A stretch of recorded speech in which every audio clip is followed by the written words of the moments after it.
Hi, I'm Shauna Wright. This is my presentation for the Reimagined Objects project, and my Reimagined Objects final piece is called a light pencil, which is obviously a reimagined pencil. But anyway, here we go.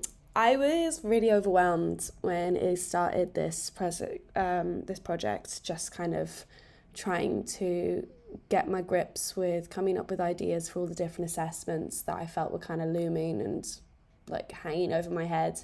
And I really don't believe that I am the strongest at physical computing. So what I wanted to do was just stick with the physicality of the things that I really enjoy, that I've come across on the Tuesday classes. So that tended to be buttons, potentiometers, LEDs, especially buttons. And I wanted to start by just using those items that I know how to code and that I've enjoyed working with.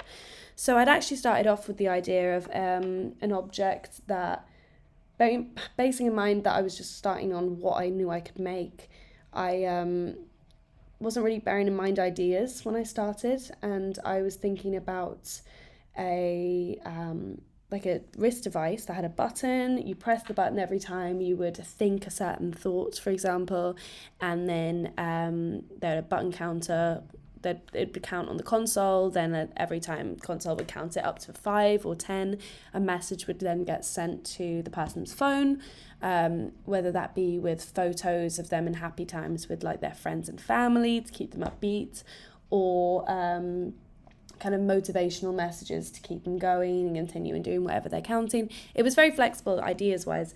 But the problem is, as a product, although I was quite happy with that idea, it didn't really reimagine an object. Originally, I was thinking maybe it was a reimagined like therapy diary, but obviously that's missing a lot of quite important concepts that go along with CBD diaries. So anyway, we moved on from that. Next thing, I had an assessment or a tutorial where I basically just ended up being told that I wasn't reimagining an object properly, and all I could think of was like, I hate computers right now, and I miss doing painting, I miss doing fine art, and all these assessments were making me just dread looking at my computer and coming up with something creative to do. So I basically just got told, then why don't you just do something with painting involved? And I was like, you know what, fair enough. So this is when I came up with the idea of something to do with a reimagined paintbrush.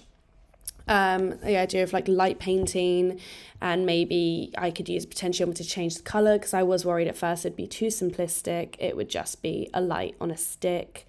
So I obviously just wanted to use more techniques that we'd learnt. So yeah, I like the idea of the colours being able to change, because otherwise you may as well just have a regular light.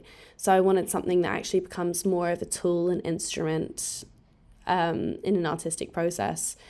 Funny enough, I don't actually normally do a lot of photography like this in my own work. So rather than directly going back to doing work that I would usually do, I've kind of just made new it. But I think in my head, because it still feels like I'm going back to doing fine art, it felt like a respite from the constant, it just felt like a respite from the constant computing, and I was linking back to the creative, which is kind of just ideal, I think. I found that there are multiple varieties of light painting photography, which includes light painting, which is when you would have, for example, a kind of a setting or a place you would want to take a photo of, and then you're going in and you're running around kind of like a ghost and illuminating certain parts of that photo, so that when it's finished after long shutter speed, there are bits that are suddenly illuminated and brighter and just generally look cool. Then you've got kinetic light painting, where it's a light that stood still, for example, Times Square, and then you're running around or spinning the camera, and then it's like the light is painting onto the camera frame rather than the other way around. And then there's light drawing, which I found would be more in line with what I have imagined in my head for what I was doing. And that's where the light source can be seen by the camera. During the long exposure, the artist uses the light source to draw or create design within the frame. So wherein you're using the light as a pen or pencil or paintbrush, as I had in my head at this time. That's when I started adjusting my idea of it being a paintbrush to being a pencil, because I'm actually looking to light drawing rather than light painting, which I've discovered is a completely different thing. In my arts research, I did find this guy, Eric Stoller. He primarily worked like in the 70s. He would get these, so you can see these are sparklers, like handheld sparklers. And this was actually the first piece he did, where he would hold the sparkler and run around and trace the street. And he just thought this was so much fun. And when he got it developed, it was like he was a ghost. He'd completely disappeared. He was never even there. And he had just given the light kind of piece of light. Then he would start putting it onto string, ripping it around different places. This is where he had full sparklers on a broom that he would have vertically running around the streets. And this is when he found you could spare specific sparklers that were 10 minutes long. Fun fact, in an interview in 2015, I believe it was, for a website that is only about light painting, he was asked about how he believes the development of light painting and drawing as a kind of genre of art has developed since his time. And he basically said that he thinks it's kind of shit and no one's actually kind of done a lot more work than he had done in his own time. He doesn't feel it had been developed more than he had in the 70s to the 90s when he was doing his work, which I think is quite interesting. I found that after I did a lot of mine building, and I think it's quite interesting to think, what would his perspective be on my reimagined paintbrush for this. I think it'd be an interesting thing to think about. Then we've got Man Ray, and I love this because, like I said, I wanted to touch more on a painterly aspect of work, and this is just gorgeous, and this is very much like drawing in a smaller sense, wherein Stoller's using it obviously in a bigger sense in the environment. Man Ray is doing much smaller invites. You can see him in the background, which adds another aspect to him. I just think it's really interesting. This is called space writing because he's literally, writing in space, which I enjoy. And then I saw Matisse. He's done some light painting. And like I said, I miss painting, and you can't miss out on Matisse. Like a nice little photo of Matisse doing what you're about to basically see me do as well, which I think is lovely. Because again, I found this a lot later when I was putting together the presentation. I just thought it was lovely. Here is my code, because I did start with the code. I began with doing a little bit of research because I'd never actually used an RBG LED before, and I was really excited to do that. Actually, I just thought it looks really cool, and I was quite excited to do that. So I did have a quick Google, a quick bit of research. I went on some different coding websites, and I just had a look how the RBG was being used and interacting, especially with potentiometers. And yeah, I ended up putting together some of this code. I'm using pin 11, 10, and 9, 11 being for the red, 10 for the blue, 9 for the green, which is great as well because obviously RBG, and in my particular RBG bulb that I got, it goes red, and then it has the fourth pin, and then it has blue, then green, which I was bearing in mind while doing. Then this is my sketchbook design of what I want the pencil to look like with the potentiometer coming outside. I wanted to be able to have it be handheld, be able to twist it with the light on the top, tapered so it could just sit in there. This is the blended design of it, and then it was 3D printed. Kind of had to eyeball the sizes, but we managed to get it exactly right. It's about 6 inches long, which is, and it's obviously a very wide pencil, but it is like it's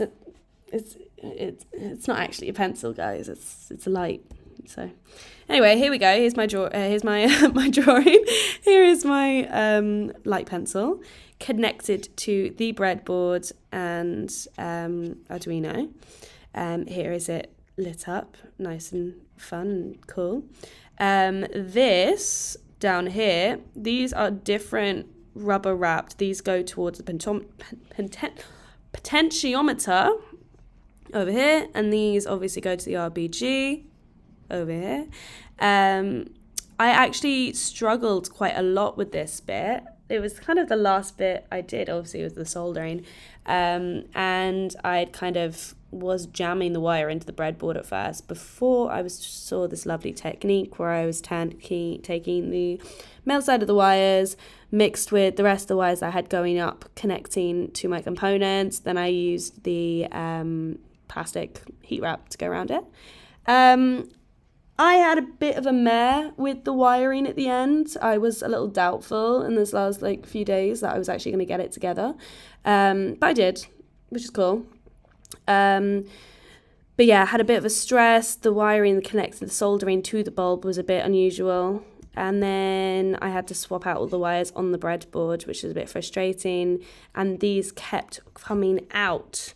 These pins, for some reason, will not stay in the breadboard to save my life. The other ones I was using originally all kind of bent, which is really frustrating, but it works. Here is a little video of me using the pencil. As you can see, you can turn it on, off, and you can go between pink and orange, which I enjoy because I had the option obviously to change which colours goes back and forth, but I like a bit of pink and orange. I think it's pretty. And also in the pink and orange, it means that halfway through you can kind of go to a white colour, and as you can see here, it goes between a bit more dim, goes to pink, the orange, and that's how it's used. So I've been turning the potentiometer dial as I'm doing it. This is on a long shutter speed of about, I think it was 10 seconds on this shot. This is another example I did, which I just thought it'd be nice to have a little trace around in the style of Eric Stella around my code, around the computer. Just forcibly combining my light painting with my computer. For this shot, I just kind of did a lot on this because I was also trying to see if I could use some of not just the light drawing, which is obviously this part here, but some of the light painting where I was using it as a torch to highlight some of these areas. This again, more evidence of going it back and forth, not just a single light that's being dragged around, but we've got some dynamics where you can see how the potentiometer is being used, going down different colours between the pink or magenta even, and the yellow. And then in the spirit of it being a pencil, I wrote my name, which is surprisingly difficult to do backwards. But as you can see also, because at the end of it you can turn it on and off, I was able to get those static and separated letters, which I think is kind of cool. For next time, I would make sure that my wiring is done more thoughtfully. When I was putting together my components, I could have redone it, to be honest. In theory, it should have worked. If my wires were secured more, if the pins were in properly in the breadboard and weren't so volatile to come out, I would have been able to tug the curled wires out a bit more and reach further away with my paint or my pencil. But that wasn't the case. The potentiometer side of the wires were a lot smaller than the side that was connected to the RBG, which is a bit frustrating, but it's still usable, obviously.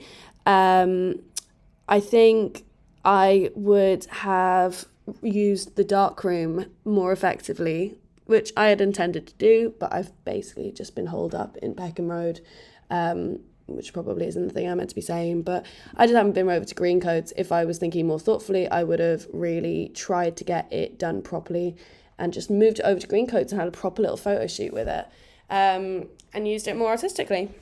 And then if I was making more, just more colours. I'd go through it, have like a whole rainbow, whole pencil case of colours. And yeah, that's it. This is a link of some stuff I used for research. And thank you so much. Bye.